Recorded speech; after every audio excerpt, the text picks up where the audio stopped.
সেদিন সাহাবীরা আপনার চোখে পানি দেখে বলল, ইয়া রাসূলুল্লাহ, আপনি কাঁদছেন কেন?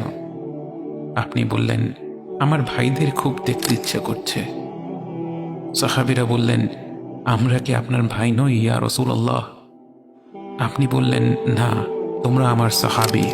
আমার ভাই হলো তারা যারা আমার পরে আসবে এবং আমাকে কখনো না দেখেও তারা আমাকে বিশ্বাস করবে। মৃত্যুশয্যায় শুয়ে আপনার অন্তরে এই চিন্তা ছিল যে আমাদের পরিণতি কি হবে। উম্মতি উম্মতি বলতে বলতে আপনি আপনার রবের নিকট ফিরে গিয়েছেন। আজ আমরা আপনার উম্মতের অংশ। বিশ্বজুড়ে আপাত দৃষ্টিতে আমরা হচ্ছি সবচেয়ে অপদস্থ, নিরুপায়, পরাজিত, লাঞ্ছিত, অথচ বাস্তবে আপনার উম্মতের অংশ হওয়া যে গোটা বিশ্বের সব সম্পদ পাওয়ার চেয়েও মূল্যবান ব্যাপার।